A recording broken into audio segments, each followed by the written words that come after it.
అన్నదాత అన్నదాత మీ అన్నదాత, చెమటోడ్చి ఆహారాన్నందించే రైతన్న, అనునిత్యం నీ కండదండగా నిలిచే నేస్తం ఎవరన్నా. అన్నదాత అన్నదాత మీ అన్నదాత.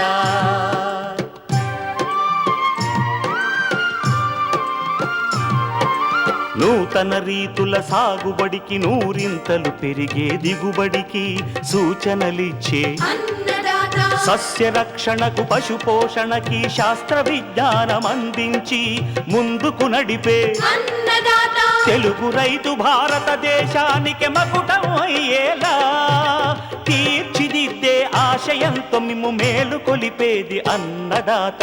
అన్నదాత అన్నదాత మీ అన్నదాత. అన్నదాత అన్నదాత మీ అన్నదాత. అన్నదాత ప్రేక్షకులకు నమస్కారం. ఈనాటి ముఖ్యాంశాలు: పంట పొలాల్లో జిప్సం వాడకం ప్రయోజనాలు, వేసవిలో పట్టుపురుగుల పెంపకంలో జాగ్రత్తలు, సేంద్రియ వ్యవసాయంలో దేశవాళీ ఆవులైన గిర్ జాతి పశువుల పెంపకం, ఇంకా జై కిసాన్ వ్యవసాయ సమాచారం.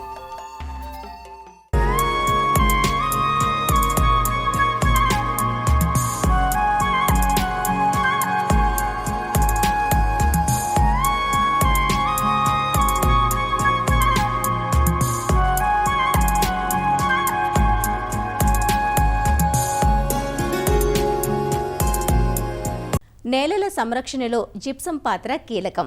జిప్సంలో ఉండే కాల్షియం, గంధకం వంటి మూలకాలు చౌడు నేలల్లో సోడియం తగ్గించి భూములను సారవంతం చేసి పైర్ల ఎదుగుదలకు అనువుగా మారుస్తాయి.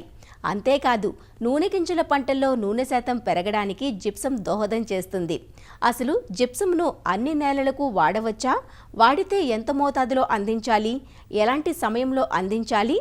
వివరాలు ఈనాటి అన్నదాతలో తెలుసుకుందాం. జిప్సంను చౌడు నేలల బాగుచేతకు వాడటం సర్వసాధారణం. అలానే వేరుశెనగ పైరులో జిప్సంను పైపాటు ఎరువుగా వాడతారు. వ్యవసాయ అవసరాలకు వాడే జిప్సం రసాయన నామం కాల్షియం సల్ఫేట్ డైహైడ్రేట్. జిప్సంలో కాల్షియం, గంధకమనే మూలకాలుంటాయి. కాల్షియం ధాతువు మొక్కల్లోని కణకవచాలు, కణాల తయారీ, వేర్ల పెరుగుదల, మొక్కల ఎదుగుదలకు తోడ్పడుతుంది. సేంద్రియ ఆమ్లాలను తటస్థపరిచి పత్రహరితం వృద్ధికి తోడ్పడుతుంది. అలానే జిప్సంలో ఉండే గంధకం పంటల దిగుబడికి ఉపయోగపడే అమైనో ఆమ్లాలు, ఎంజైముల తయారీ, నత్రజని స్థిరీకరణ, కిరణజన్య సంయోగ క్రియలు సరిగా జరిగేందుకు ఉపయోగపడుతుంది. జిప్సం వినియోగంతో నూనె గింజల్లో మాంసకృతులు, నూనె శాతం పెరుగుతుంది. ఉల్లి, వెల్లుల్లి ఉత్పత్తుల్లో ఘాటుదనాన్ని పెంచుతుంది. జిప్సంలోని కాల్షియం, గంధకం మూలకాలు చౌడు నేలల్లోని సోడియం ధాతువును తగ్గించి భూములను సాగుయోగ్యంగా, మొక్కల పెరుగుదలకు అనువుగా మారుస్తాయి. నేలల్లోని ఆమ్లత్వాన్ని జిప్సం తగ్గిస్తుంది. అంటే నేలల్లోని ఆమ్లత్వం లేదా క్షారత్వాన్ని సరిచేయడానికి జిప్సంను వాడుకోవచ్చు. అలానే జిప్సం నత్రజని ఎరువులను సమర్థంగా ఉపయోగపడేలా చేస్తుంది. నేలల్లో ఉన్న పొటాషియంను మొక్కలకు అందుబాటులోకి తెస్తుంది. నేలల్లో ఉన్న చౌడును బట్టి జిప్సం వాడాల్సిన మోతాదు మారుతుంది. అందువల్ల భూసార పరీక్ష ఫలితాలను అనుసరించి ఎకరాకు 2 నుంచి 10 టన్నుల వరకు సిఫార్సు చేయడం జరుగుతుంది. మెట్ట భూముల్లో జిప్సాన్ని వేసవి వర్షాలకు ముందుగానే నేలలో వేసి కలియదున్నాలి. అదే వరి చేలల్లోనైతే దమ్ము చేసే ముందుగా పొలంలో 500 కిలోల నుంచి 1.5 టన్ను వరకు జిప్సం వెయ్యాలి. దమ్ము అనంతరం నిండుగా నీరు పెట్టి 24 గంటల అనంతరం తీసివెయ్యాలి.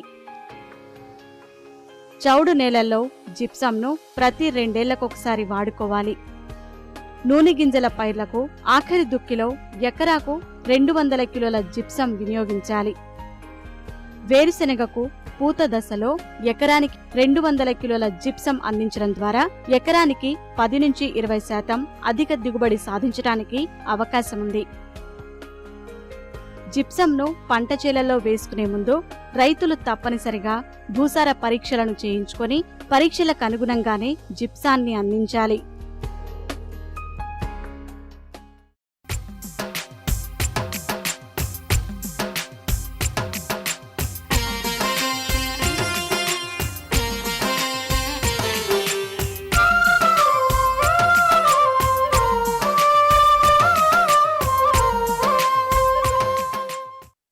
పట్టుపురుగులు చాలా సున్నితమైనవి. ఉష్ణోగ్రతల్లో వ్యత్యాసాలను అస్సలు తట్టుకోలేవు. వీటికి నిర్దిష్టమైన వాతావరణ పరిస్థితులు కావాలి. సాధారణంగా చిన్న పురుగుల పెంపకానికి 28 డిగ్రీల సెంటీగ్రేడ్ ఉష్ణోగ్రత, అలాగే పెద్ద పురుగుల పెంపకానికి 25 డిగ్రీల సెంటీగ్రేడ్ ఉష్ణోగ్రతలు అనువుగా ఉంటాయి. అయితే 40 డిగ్రీలు దాటుతున్న ప్రస్తుత వేసవి కాలంలో అధిక ఉష్ణోగ్రతలకు పట్టుపురుగుల్లో పెరుగుదల శాతం తగ్గడమే కాక ఈ కాలంలో వచ్చే పురుగుల నాణ్యత కూడా తగ్గిపోతుంది. అంతేకాదు పట్టుపురుగులు బలహీనంగా తయారై వ్యాధులు త్వరగా సోకుతాయి. మరి వేసవి కాలంలో పట్టుపురుగుల పెంపకంలో ఎలాంటి జాగ్రత్తలు తీసుకోవాలో ఈనాటి అన్నదాతలు చూద్దాం. పట్టుపురుగులు వేసవి ఎండలను అస్సలు తట్టుకోలేవు. అందువల్ల వేసవిలో పట్టుపురుగుల పెంపకంలో ప్రత్యేకమైన జాగ్రత్తలు తీసుకోవాలి. పట్టుపురుగులు పెంచే షెడ్ల చుట్టూ పంట పొలాలు ఉన్నట్లయితే చల్లని వాతావరణాన్ని కల్పించవచ్చు. వేసవి కాలంలో మల్బరీ ఆకును కొమ్మలతో సహా చల్లని వేళల్లో తోటనుంచి కోసి తీసుకువచ్చిన తర్వాత నీటిని పిచికారీ చేసి నిల్వ చెయ్యాలి. తడి గోనె సంచితో కప్పి ఉంచాలి. పట్టుపురుగులకు ఒకేసారి ఎక్కువ మేతను ఇవ్వకుండా కొద్ది కొద్దిగా ఎక్కువసార్లు ఇవ్వాలి. ప్రతి మేతకు ముందు కొమ్మలపై శుభ్రమైన నీరు చిలకరించి మేత ఇవ్వాలి. తడిగా ఉన్న ఆకును మేతగా ఇచ్చినప్పుడు పట్టుపురుగుల పెంపక గదిలో గాలి ప్రసరణ బాగా ఉండేలా చూడాలి. పట్టుపురుగుల పెంపక గదిలో వాతావరణం చల్లబరచటానికి షెడ్డు చుట్టూ గోనెపట్టాలను కట్టి సమయానుకూలంగా తడుపుతూ ఉండాలి. పెంపక గదిలో గల వేడిగాలిని బయటకు పంపడానికి టర్బో ఫ్యాన్లను ఏర్పాటు చేసుకోవాలి. గదిలోని ఉష్ణోగ్రత, గాలిలో తేమ శాతాన్ని తెలుసుకునేందుకు థర్మోమీటర్లను ఉపయోగించాలి. అలానే ఉష్ణోగ్రత, గాలిలో తేమ శాతాన్ని నియంత్రించటానికి హ్యూమిడిఫైయర్లు, హీటర్లు లేదా ఎగ్జాస్ట్ ఫ్యాన్లను ఏర్పాటు చేయాలి. గదిలో గాలి, వెలుతురు సరిగా ప్రసరించేలా చూడాలి. పెంపక గదిలో ఉష్ణోగ్రతను తగ్గించేందుకు గది చుట్టూ గోనెసంచితో కప్పి డ్రిప్ పైపు ద్వారా నీటిని వదిలితే షెడ్లోకి ప్రసరించే గాలి చల్లబడి ఉష్ణోగ్రత అదుపులో ఉంటుంది. షెడ్ పైకప్పును కానుగ ఆకు, కొబ్బరి మట్టలు లేదా వరిగడ్డితో కప్పడం ద్వారా కొంతవరకు ఉష్ణోగ్రతను నియంత్రించవచ్చు. వేసవిలో పట్టుపురుగులకు సంక్రమించే వ్యాధుల్లో పాలుకారు రోగం, గ్రాసరీ పట్టుగూళ్ల దిగుబడిని గణనీయంగా ప్రభావితం చేస్తుంది. సరిగా శుభ్రం చేయని పట్టుపురుగుల పెంపక గది, పనిముట్లు, వ్యాధి సోకిన పట్టుపురుగులు విసర్జించే పాల వంటి ద్రవం వ్యాధి ప్రబలటానికి ప్రధాన కారణం. వ్యాధి సోకిన పురుగుల శరీరంపై కణుపుల మధ్యభాగం ఉబ్బినట్లుగా ఉంటుంది. వ్యాధి సోకిన పురుగులు ఆకు తినక పడకల్లో అంచులవైపు విరామం లేకుండా తిరుగుతూ ఉంటాయి. వ్యాధి తీవ్రంగా సోకి పురుగులు చనిపోయే దశలో శరీరంలోని అవయవాలు అన్నీ కరిగిపోయి ద్రవరూపంలో ఒక సంచిలాగా కనిపిస్తాయి. 2% బ్లీచింగ్ పొడిని 0.3% సున్నంలో లేదా 2.5% క్లోరిన్ డయాక్సైడ్ను 0.5% సున్నంలో లేదా 0.05% అస్త్ర రసాయనాలతో రేరింగ్ గది, పనిముట్లు, పరిసరాలను పూర్తిగా శుభ్రం చెయ్యాలి. ముందు పంటకు పాలుకారు రోగం సోకితే 0.3% సున్నం ద్రావణంతో షెడ్డంతా మరోసారి శుభ్రం చెయ్యాలి. పురుగులను మేపేటప్పుడు వ్యక్తిగత శుభ్రతకు అధిక ప్రాధాన్యమివ్వాలి. వ్యాధి సోకిన పురుగులను ప్రారంభ దశలోనే గుర్తించి వేరుచేసి కాల్చివెయ్యాలి. పట్టుపురుగులకు నాణ్యమైన మల్బరీ ఆకును మేతగా వేసి సరైన స్థలావకాశం కల్పించాలి. ఇలా అన్ని రకాల జాగ్రత్తలు తీసుకుంటే వేసవిలో పట్టుపురుగుల పెంపకంలో పంట నష్టపోకుండా మంచి దిగుబడులు పొందవచ్చు.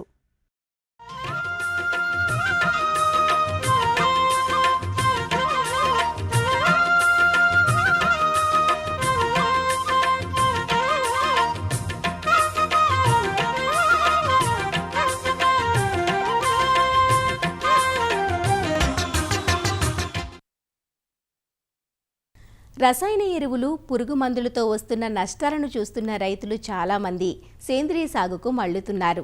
సేంద్రియ సాగులో ప్రధాన భూమిక పోషిస్తుంది పశువుల పెంపకం. సేంద్రియ సాగుకు దేశవాళీ ఆవుల పెంపకానికి ఎక్కువగా మొగ్గు చూపుతున్నారు. సాధారణంగా రైతులు వారి వారి ప్రాంత పరిస్థితులను బట్టి ఆవులను ఎంపిక చేసుకుంటూ ఉంటారు. అన్ని రకాల ప్రాంతాల్లోనూ పెంపకానికి అనువైన దేశవాళీ జాతి ఆవులు గిర్ ఆవులు. ఉభయ తెలుగు రాష్ట్రాల్లో దాదాపు అన్ని ప్రాంతాల్లోనూ గిర్ ఆవులను పెంచుకునే వీలుంటుంది. ఆవుల కొనుగోలుకు అధిక మొత్తంలో ఖర్చైనా గిర్ ఆవు పాలు, పేడ, మూత్రం ఇలా ప్రతి పదార్థం అనువైనదే. మరి ఇంతటి ప్రాముఖ్యాన్ని పొందిన గిర్ జాతి ఆవుల పెంపకం ఉపయోగాల గురించి ఆచార్య ఎన్జీ రంగా వ్యవసాయ విశ్వవిద్యాలయం, కర్నూలు జిల్లా యాగంటిపల్లి కృషి విజ్ఞాన కేంద్రం పశు పోషణ శాస్త్రవేత్త డాక్టర్ కృష్ణమూర్తి ఇలా వివరిస్తున్నారు. ఈ సహజ వ్యవసాయం కానీ లేదా సేంద్రియ వ్యవసాయం చేయాలన్నప్పుడు దేశవాళీ పశువుల యొక్క వచ్చినటువంటి వాటి పేడ అయితేనేమి, వాటి యొక్క మూత్రం అయితేనేమి ఎంతో విలువైనదిగా భావిస్తున్నారు. అందువల్ల ఈ మధ్య కాలంలో చాలామంది రైతులు ఈ దేశవాళీ పశువుల పోషణ వైపు మొగ్గు చూపడం అనేటువంటిది, దీన్ని చేపట్టడం అనేటువంటిది చాలా వరకు జరుగుతుంది. అయితే ఈ దేశవాళీ పశువులకు సంబంధించి మనకు ఏ రకమైనటువంటి పశువులు అయితే బాగుంటాయని చెప్పి చూసినప్పుడు మన దేశంలో దాదాపు 45కు పైగా దేశవాళీ జాతులు ఉన్నాయి. మామూలుగా సంకరజాతి పశువులకి మోపురం అంటాం, అంటే దాన్ని ఇంగ్లీష్లో హంప్ అంటారు. ఈ మోపురం అనేటువంటిది అంతగా అభివృద్ధి చెంది ఉండదు. అదే మన దేశవాళీ పశువులైతే వాటిలో మాత్రము ఈ యొక్క మోపురం అనేటువంటిది బాగా అభివృద్ధి చెంది ఉంటుంది. దాంతోపాటుగా ఈ గంగడోలు అంటాం, అంటే మెడ కింద చర్మం వేలాడుతూ ఉంటుంది. అది గంగడోలు అనేటువంటిది ఈ దేశవాళీ పశువుల్లో చాలా ఎక్కువగా అభివృద్ధి చెంది ఉంటుంది. ఈ దేశవాళీ పశువులు మనకు వివిధ రాష్ట్రాల్లో వివిధ జాతులు అనేటువంటివి ఉన్నాయి. ముఖ్యంగా ఈ దేశవాళీ పశువుల్ని 3 రకాలుగా విభజించడం అనేటువంటి జరిగింది. ఒకటి పాలిచ్చేటువంటి జాతులు, రెండవది పాలిస్తూ మనకు కొంచెం వ్యవసాయానికి పనికొచ్చేటివి, అలాగే మూడవ రకము కేవలం వ్యవసాయానికి పనికొచ్చేటువంటి రకాలుగా విభజించడం అనేటువంటి జరిగింది. మనకు పాలిచ్చేటువంటి జాతుల్లో ముఖ్యంగా ఈ గిర్ అయితేనేమి, తర్వాత సాహివాల్ అయితేనేమి, తర్వాత తార్పార్కర్ అనేటువంటిది ఈ 3 జాతులు కూడాను చాలా ఎక్కువ ప్రాముఖ్యతను సంతరించుకోవడం అనేటువంటిది జరిగింది. మనం పశువుల పెంపకం అనేటువంటిది ఒక సుస్థిరమైనటువంటి ఆదాయం ఇచ్చేటువంటి వనరుగా మనం చేపట్టాల్సి వచ్చినప్పుడు మనం పాలిచ్చేటువంటి జాతుల్ని మనం ఎంచుకుంటే బాగుంటుంది. ముఖ్యంగా ఇంతకుముందు చెప్పినట్టుగా ఈ యొక్క గిరి జాతులు అయితేనేమి, తర్వాత సాహివాల్ కానీ, తార్పార్కర్ కానీ ఈ 3 జాతులు కూడా మనం పెంచుకోవడానికి అనుకూలంగా ఉంటాయి. గిరిజాతి ఆవులు మనకు గుజరాత్ రాష్ట్రంలో మనకు లభిస్తాయి. వీటిల్లో శరీరం అనేటువంటిది విభిన్నంగా ఉంటుంది. ముఖ్యంగా చెవులు పొడవుగా ఉండడం, అలాగే కొమ్ములు వంకర తిరిగి ఉండడము, తర్వాత నుదురు అనేటువంటిది బాగా వెడల్పుగా ఉండడము, ఇటువంటి అంశాలు అనేటువంటిది మనం గిరిజాతిలో మనము చూడవచ్చు. ఈ యొక్క గిరిజాతి ఆవులు అనేటువంటివి చాలా అంటే స్నేహపూర్వకంగా ఉంటాయి. వీటి యొక్క యాజమాన్యం అనేటువంటిది చాలా సులభం. లూజ్ హౌస్ సిస్టంలో అంటే ఫ్రీగా మనం వదిలిపెట్టేసి వీటిని చాక్కోవడానికి అనుకూలంగా ఉంటాయి. ఇక్కడ మనము దేశవాళీ పశువుల్ని మనం తీసుకువచ్చినప్పుడు మనం ఏ జాతి కొనాలి అనేటువంటిది మనం ఆ ప్రదేశానికి వెళ్ళి కొంటేనే బాగుంటుంది. ఉదాహరణకి మనం గిరిజాతి కొనాలనుకున్నప్పుడు మనం గుజరాత్ రాష్ట్రంలోకి వెళ్ళి అక్కడ మనం రైతుల దగ్గర నుండి మనము చూసి ఏ పశువు అయితే మనకు ఆ యొక్క జాతి లక్షణాలు అయితేనేమి, లేక దాని పాల దిగుబడి అయితేనేమి అన్నీ కూడా మనం చూసి కొనుగోలు చేయడం అనేటువంటి చాలా మంచిది. కానీ మనం ఈ మధ్య కాలంలో చాలామంది ఈ యొక్క బ్రోకర్లు, ఇటువంటి వాళ్ళు వ్యాపారస్తులు మనకు ఇటువంటి దేశవాళీ పశువుల వ్యాపారం చేస్తున్నారు. సో అటువంటి వారి దగ్గర కొనుక్కునేటప్పుడు మాత్రం చాలా జాగ్రత్తలు తీసుకోవాల్సి ఉంటుంది. సో మనము తీసుకువచ్చిన తర్వాత వాటిని పెంపకం అనేటువంటి దానిలో ముఖ్యమైనటువంటిది వాటి కల్పించేటువంటి వసతి. సో ముఖ్యంగా మామూలుగా ఈ సంకరజాతి పశువుల మాదిరి కాకుండా పశువులను ఎప్పుడు కూడా కట్టేసి ఉంచకూడదు. అందువల్ల ఈ పశువుల పెంపకానికి మనము ఈ యొక్క లూజ్ హౌస్ పద్ధతి అంటారు. అంటే వాటిని ఎల్లవేళలా ఫ్రీగా అంటే మనకు స్వేచ్ఛగా తిరిగే విధంగా ఉంచాల్సి ఉంటుంది. ఎండ నుండి కానీ, తర్వాత చల్లగాల నుండి, తర్వాత వాటిని కాపాడడానికి మనము షెడ్డుని నిర్మించుకోవాలి. ఆ షెడ్డులో మనకు వాటికి దానా తొట్లు, అలాగే నీళ్లు తాగడానికి నీటి తొట్లు ఏర్పాటు చేయాల్సి ఉంటుంది. ఇలా మనం స్వేచ్ఛగా అవి తిరుగుతున్నప్పుడు వాటికి కావాల్సినటువంటి ఆహారం ఎల్లవేళ లభిస్తుంటుంది. అలాగే కావాల్సినటువంటి నీరైతేనేమి, తర్వాత వాటికి కావాల్సినటువంటి వ్యాయామము ఇవన్నీ కూడా ఉంటాయి. అంతేకాకుండా రాత్రి వేళల్లో అవి ఈ యొక్క దోమల బారి నుండి కానీ, తర్వాత వాటి నుండి కూడా ఫ్రీగా అంటే స్వేచ్ఛగా తిరుగుతాయి. కాబట్టి వాటి యొక్క ఆరోగ్యం కూడా చాలా బాగుంటుంది. అందువల్ల ఏదైనా కానీ మనం దేశవాళీ పశువులను మనం పెంచాల్సి వచ్చినప్పుడు ఖచ్చితంగా ఈ యొక్క లూజ్ హౌస్ సిస్టంలోనే మనం పెంచితే బాగుంటుంది అనేటువంటిది మా దగ్గర కూడా మేము చూస్తున్నాం. సుస్థిర ఆదాయం అనేటువంటిది సంపాదించుకోవడానికి వీటి నుండి వచ్చేటువంటి పాలైతేనేమి, తర్వాత పేడనైతేనేమి, తర్వాత మూత్రాన్ని కానీ వీటన్నిటిని కూడా సమర్థవంతంగా వినియోగించుకోవాల్సినటువంటి అవసరం ఉంది. అయితే ఈ యొక్క దేశవాళీ పశువుల నుండి వచ్చేటువంటి పాలు మామూలుగా చాలా వరకు ఆరోగ్యకరంగా చెప్తున్నారు. ముఖ్యంగా ఈ పాలు A2 రకానికి చెందినటువంటి పాలు కావడం వల్ల ఇవి ఆరోగ్యానికి ఎంతో మేలని చెప్పి మనకు కొన్ని పరిశోధనలు తెలుపుతున్నాయి. కాబట్టి వీటికి మామూలుగా సిటీల్లో చాలా గిరాకీ అనేటువంటిది ఉంది. హైదరాబాద్ వంటి నగరాల్లో దాదాపు ₹100 వరకు కూడా ఈ పాలు అనేటువంటిది అమ్మడం అనేటువంటిది జరుగుతూ ఉందన్నమాట. దాంతోపాటు మనం వీటి నెయ్యికి, అంటే ఈ గిర్రావు పాల నుండి వచ్చేటువంటి నెయ్యికి చాలా గిరాకీ ఉంది.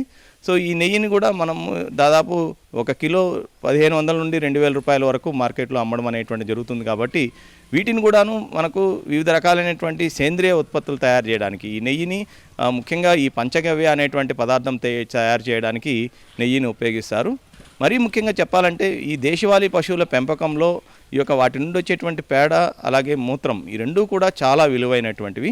ఈ యొక్క పేడ అనేటువంటి దాన్ని మనము ఈ యొక్క ఘనజీవామృతం అయితేనేమి, తర్వాత ద్రవజీవామృతము, సో ఇటువంటి సేంద్రియ ఉత్పత్తులు తయారు చేయడానికి ఉపయోగించుకోవచ్చు. అలాగే వీటిని మీకు ఏదైనా మనకు ఎక్కువ ఉన్నటువంటి పేడని మనము వానపాముల ఎరువు తయారీకి వాడుకోవచ్చు. సో ఇలా మనం సేంద్రియ వ్యవసాయం కావాల్సినటువంటి ఉత్పత్తులన్నీ కూడా తయారు చేసి మార్కెటింగ్ చేసుకోవడం ద్వారా మనకు దీని నుండి ఆదాయం కూడా పొందవచ్చు. అలాగే మూత్రం అనేటువంటిది ముఖ్యంగా ఈ యొక్క దేశవాళీ పశువుల నుండి వచ్చేటువంటి మూత్రం చాలా విలువైనదిగా చెప్తాము. సో ఈ మధ్య కాలంలో వీటి నుండి ఈ యొక్క మూత్రం నుండి వచ్చినటువంటి మూత్రాన్ని ఈ యొక్క కాచి దాన్ని చల్లార్చిన తర్వాత వచ్చినటువంటి దాన్ని అర్క్ అనేసి అంటారు. ఈ అర్కం అనేటువంటిది చాలా రకాలైనటువంటి ఆయుర్వేద వైద్యంలో ఉపయోగిస్తున్నారు. సో ఈ అర్కం అనేటువంటిది దాదాపు అంటే ముఖ్యంగా క్యాన్సర్ వంటి రోగాలను కూడా నయం చేసేటువంటి శక్తి ఉందన్నట్టుగా చెప్తున్నారు. కాబట్టి దాన్ని కూడా అలాగా మనము ఒక అర్కం అనేటువంటిది తయారు చేసి దాన్ని కూడా మార్కెటింగ్ చేసుకోవడం ద్వారా ఆదాయం అనేటువంటి సంపాదించుకోవచ్చు. ముఖ్యంగా ఈ పంటలకి ఏదైతే చీడపీడలు రాకుండా దానికి స్ప్రే చేసుకోవడానికి కూడాను ఈ యొక్క మూత్రాన్ని కూడా మనం రైతులకు అందించడం ద్వారా ఆదాయాన్ని సంపాదించుకోవచ్చు. ఇవన్నిటితో పాటుగా ఏదైతే వీటి నుండి వచ్చేటువంటి మిగిలినటువంటి ఈ యొక్క షెడ్లు కడగడం ద్వారా అయితేనేమి, తర్వాత వీటి నుండి వచ్చేటువంటి మూత్రం అంటే మిగిలిన ఈ యొక్క మూత్రము పేడ ఇవన్నీ కూడాను వృధా కాకుండా వీటన్నిటిని కూడాను ఒకచోట ఒక కుంటలో మనము కలెక్ట్ చేసుకొని దాన్ని మనం బయోయూరియా అంటాం, అటువంటిది కూడా తయారు చేసుకోవడానికి మనం ఉపయోగించుకోవచ్చు. ముఖ్యంగా ఏదైతే పశువుల కొట్టాల నుండి వచ్చేటువంటి వ్యర్థ పదార్థాలు ఉంటాయో వాటిని పశువులకు పక్కనే ఒక చిన్న ఒక 10 అడుగుల పొడవు అలాగే 5 అడుగుల వెడల్పు ఒక 5 అడుగుల లోతు గుంటను తవ్వి దానిలో మట్టిని మనము వేసి ఆ మట్టి వీలైతే ఇసుక ఒక 2:1 నిష్పత్తిలో వేసి ఈ షెడ్ నుండి వచ్చేటువంటి వ్యర్థ పదార్థాలన్నింటినీ కూడాను అందులోకి పారేటట్టుగా చేసినట్లయితే అదంతా కూడా అందులో ఉండేటువంటి పదార్థాలన్నీ కూడాను ఏదైతే పోషకాలు ఉంటాయో అవన్నీ కూడా ముఖ్యంగా నత్రజని అయితేనేమి, భాస్వరము, పొటాషియము ఇవన్నీ కూడా వాటిలో నిక్షిప్తమైపోతాయి. వీటితో పాటు ముఖ్యంగా చెప్పాలంటే ఈ యొక్క భూమికి ఏదైతే మనం జీవం అంటున్నాం, సో ఆ జీవాన్ని కలిగించేటువంటి బ్యాక్టీరియా ఏదైతే ఉందో అవన్నీ కూడా అందులో నిక్షిప్తమవుతాయి. కాబట్టి ఒక 2-3 నెలల పాటు అందులోకి ఊరినటువంటి ఆ యొక్క మట్టిని మనము బయోయూరియా అనేసి అంటారు. దాన్ని తీసుకుపోయి పొలానికి మనం వేయడం ద్వారా చాలా వరకు మనము ఈ యొక్క పొలం యొక్క సారాన్ని పెంచడానికి వీలవుతుందన్నమాట. సో ఈ విధంగా మనం ఏదైతే దేశవాళీ పశువుల పోషణ చేపట్టేటప్పుడు వాటి యొక్క జాతుల ఎంపిక, అలాగే వాటి నుండి వచ్చేటువంటి వాటికి కావాల్సినటువంటి వసతిని నిర్మించుకుంటూ వాటికి కావాల్సినటువంటి ఆహారాన్ని ముఖ్యంగా పచ్చి మేతల్ని మనం వాటికి అందించాలి. సో ముఖ్యంగా ఈ పచ్చి మేతల్లో మనకు ఇప్పుడు ఈ యొక్క సూపర్ నేపియర్ అనేటువంటి రకం చాలా బాగుంది. ఈ యొక్క సూపర్ నేపియర్ రకంలో మనకు దాదాపు 15% వరకు మాంసకృతులు ఉన్నాయి. కాబట్టి ఇటువంటి పచ్చి మేతని మనము ప్రతిరోజు కూడాను 10 నుండి 15 కేజీలు ఒక్కొక్క పశువుకి అందించినట్లయితే పాల దిగుబడి బాగుంటుంది. దీంతో పాటుగా మనకు సంవత్సరం పొడవునా ఈ యొక్క ఎండు మేత అయినటువంటి వరిగడ్డ అయితేనేమి లేదా జొన్న చొప్ప వంటివి కనీసం 5 నుండి 7 కేజీల వరకు మనం అందించాల్సి ఉంటుంది. అలాగే దానా అనేటువంటిది ఖచ్చితంగా మనము పశువులకి ఈ యొక్క వాటి యొక్క బరువు, అలాగే పాల ఉత్పత్తి, అలాగే వాటిలో ఉండేటువంటి ఈ యొక్క వెన్న శాతము, ఎన్నో ఈత అనేటువంటి అంశాల ఆధారంగా లెక్కించి మనం కానీ దానా అనేటువంటిది ఇచ్చినట్లయితే మనకు ఖచ్చితంగా దానా మీద పెట్టేటువంటి వ్యయం అనేటువంటి తగ్గుతుంది. దీనికోసము మనం శ్రీ వెంకటేశ్వర పశువైద్య విశ్వవిద్యాలయం వారు ఈ యొక్క ఆండ్రాయిడ్ అప్లికేషన్ కూడా ఒకటి రూపొందించడం అనేటువంటి జరిగింది. సో దాన్ని రేషన్ ఫార్ములేటర్ అంటారు. సో ఈ యొక్క రేషన్ ఫార్ములేటర్ అనేటువంటి ఈ యొక్క అప్లికేషన్ ద్వారా మనం కానీ ఒక్కొక్క ప్రతి పశువుకు కూడాను ఎంత ఆహారం ఇవ్వాలి, ముఖ్యంగా పచ్చిగడ్డి ఎంత ఇవ్వాలి, ఎండుగడ్డి ఎంత ఇవ్వాలి, దానా ఎంత ఇవ్వాలి అనేటువంటిది క్యాలిక్యులేట్ చేసి కానీ మనం లెక్కించి కానీ మనం కానీ పెట్టినట్లయితే మనకు ఈ యొక్క పశువులకు ఇచ్చేటువంటి ఈ యొక్క మేత ఖర్చు అనేటువంటిది చాలా వరకు మనం తగ్గించడంతో పాటు దానికి కావలసినటువంటి పోషకాలన్నీ అందించడం ద్వారా పాల ఉత్పత్తి కానీ వెన్న శాతం కానీ పెరగడం అనేటువంటిది మేము గమనించడం అనేటువంటి జరిగింది. ఈ విధంగా మనం పశువుకి కావలసినటువంటి పోషకాలన్నీ కూడా అందిస్తూ ముఖ్యంగా వాటి నుండి వచ్చేటువంటి పాలైతేనేమి, తర్వాత పేడ, మూత్రము అన్నింటిని కూడా సమర్థవంతంగానే ఉపయోగించుకోగలిగితే మనం ఖచ్చితంగా ఈ యొక్క దేశవాళీ పశువుల పోషణ ద్వారా మంచి ఆదాయాన్ని అనేటువంటిది పొందవచ్చు.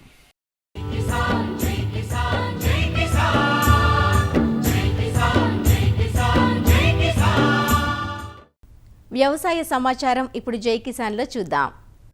హైదరాబాద్ చెంగిచెర్లలోని జాతీయ మాంస పరిశోధనా సంస్థ నూతనంగా కోళ్ల పెంపకం పథకాన్ని అమలు చేస్తోంది. ఎస్సీ ఉప ప్రణాళిక నిధుల ద్వారా చేపట్టే ఈ పథకానికి సంగారెడ్డి జిల్లాలోని 2 గ్రామాలను ప్రయోగాత్మకంగా ఎంపిక చేసి అమలు చేస్తున్నారు. జహీరాబాద్ సమీపంలోని కృషి విజ్ఞాన కేంద్రానికి ఈ పథకం పర్యవేక్షణ బాధ్యతను అప్పగించారు. జిల్లాలోని న్యాల్కల్ మండలం, శంసల్లాపూర్, ఝరాసంగం మండలం, బిడకన్న గ్రామాలను ఎంపిక చేశారు. ఈ గ్రామాల్లోని ఎస్సీ మహిళలను ఎంపిక చేసి ఒక్కొక్కరికి 20 రెయిన్బో రూస్టర్ జాతికి చెందిన కోళ్లు ఉచితంగా పంపిణీ చేశారు. దీంతో పాటు ఆయా కోళ్లకు 4 వారాలకు సరిపడా దానా, పెంపకానికి అవసరమయ్యే పరికరాలను సైతం అందజేశారు. ఈ కోళ్ల ఆరోగ్యానికి కావలసిన టీకాలు, మందులు అందించే బాధ్యతను కృషి విజ్ఞాన కేంద్రానికి అప్పగించారు. సంగారెడ్డి జిల్లాలో ఉన్న మా కృషి విజ్ఞాన కేంద్రం తరపు నుండి ఎన్ఆర్సీ మీట్ చెంగిచెర్ల హైదరాబాద్ అంటే మన జాతీయ మాంస పరిశోధన కేంద్రం వారితో కొలాబరేట్ అయ్యి మేము స్టార్ట్ చేసిన ఒక స్కీమ్ అండి. ఇదేమంటే మన schedule caste sub plan SCSP అనే ఒక స్కీమ్ కింద ప్రయోగాత్మక కార్యక్రమం అనేది మొదలుపెట్టాము. ఈ కార్యక్రమంలో తొలుతగా ఒక 2 గ్రామాలని మన సంగారెడ్డి జిల్లాలో ఎంచుకున్నామండి. ఈ 2 గ్రామాలు వచ్చి బిడకన్య అనేది ఒకటి, శంషల్లాపూర్ అని.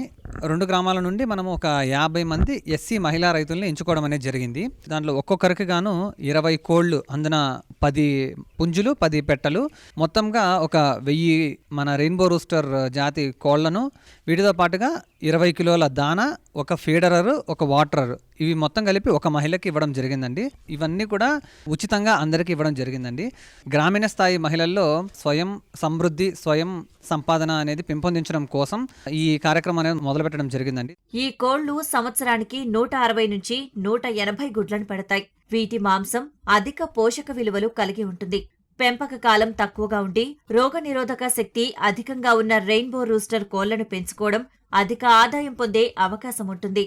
వేరే దేశీ రకం కోళ్లలో అయితే ఈ పుంజులు అనేవి మార్కెట్ వెయిట్ 90 రోజులకి వస్తుందన్నమాట. అదే మన రెయిన్బో రూస్టర్ రకం అయితే 44 నుండి 48 రోజులకే ఈ మార్కెట్ వెయిట్ అనేది రీచ్ అవుతుందండి. ఈ 45 రోజులకి వచ్చే మార్కెట్ వెయిట్ సుమారుగా 1.2 నుంచి 1.4 కిలోల పాటు రావడం జరుగుతుంది. పెట్టలలో ఏమంటే అండి 6 నెలల కాలం నుంచి వీళ్ళు గుడ్లు పెట్టడం అనేది మొదలవుతుంది.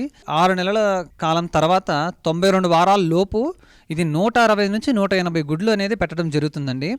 ఈ పెట్టలు అనేవి గుడ్లు పెట్టడం ఆగిపోయిన తర్వాత సుమారుగా ఇది 3 కిలోల బరువు ఉంటుందండి. గుడ్లు పెట్టడం ఆపేసిన తర్వాత వీటిని అమ్ముకోవడం ద్వారా కూడా మనకి ఎక్కువ ఆదాయం అనేది లభిస్తుంది. అదే మన మాంసం జోలికి వచ్చినట్లయితే కొవ్వు శాతం అనేది తక్కువగా ఉండి మాంసం కొంచెం గట్టిగా ఉండడం వల్ల చాలా రుచికరంగా ఉంటుందండి. దానివల్ల ఏమవుతుందంటే దీని మాంసం అనేది ఎక్కువ రేటుగా అమ్ముడుపోవడం అనేది జరుగుతుంది. టీకాలని వేసి వీళ్ళకి 4 వారాల వయసున్న పిల్లల్ని అనేది ఇవ్వడం జరిగింది. నూతనంగా అమలు చేస్తున్న ఈ కోళ్ల పెంపకం పథకం సత్ఫలితాలను అందిస్తే క్రమంగా జిల్లా వ్యాప్తంగా విస్తరించే ఆలోచనలో ఉన్నామంటూ ఇక్కడి శాస్త్రవేత్తలు చెబుతున్నారు. మరిన్ని విభిన్నాంశాలతో రేపటి అన్నదాతలో మళ్ళీ కలుసుకుందాం. అంతవరకు సెలవు, నమస్కారం. అన్నదాతలు తమ సందేహాలు, సమస్యలను 1800-425-4085 టోల్ ఫ్రీ నంబర్లో ఉదయం 10 నుంచి 11 గంటల మధ్య పని దినాల్లో సంప్రదించగలరు.